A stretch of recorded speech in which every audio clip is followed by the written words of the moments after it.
The Houston School District is trying to get students involved. When students turn 18, they can register to vote right in their schools.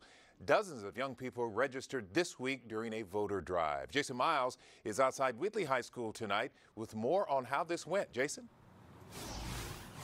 That's right, Lynn. The district declared this voter registration week, and we've certainly seen a lot of students standing up and speaking out lately. This gives them a way to do it through the ballot box.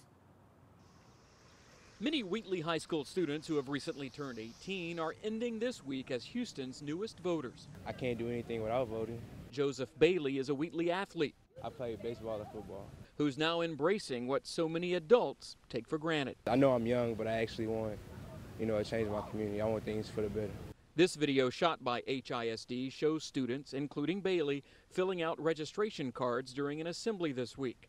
They also heard from School Board President Rhonda Skillern-Jones about the importance of voting. We believe that when you get a child who is transitioning into adulthood, when you give them the ability to own their own vote at an early age, that it keeps them engaged over a lifetime rather than waiting for them to come into it. Skillern-Jones tells me students probably know about the budget crisis and other impediments the district faces, but telling them how to vote is not part of the plan. We don't take stances or political parties or even candidates or recommendations.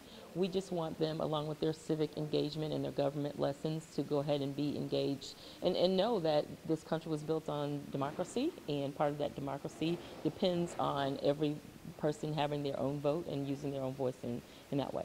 The district alerts campuses when a student is having an 18th birthday so they know registration is an option. Like all of us, exercising the right to vote is up to them. It's definitely important. I mean, they might not care about the change, but other people do. So they should partake in actions that lead up to voting. And I thought this was pretty interesting. Principals at many high schools, including Wheatley, are actually deputy registrars. So that makes registering students that much easier, Lynn. Well, that's pretty cool. Any data on the number of students who have registered to vote at their schools? Yeah, I was curious about that as well. The district doesn't track that information as we speak, but they're working with the Harris County Clerk's Office to keep up with that in the future. I can tell you that just during one day this week here at Wheatley, 20 students were registered. Very encouraging and good to see. Thank you, Jason.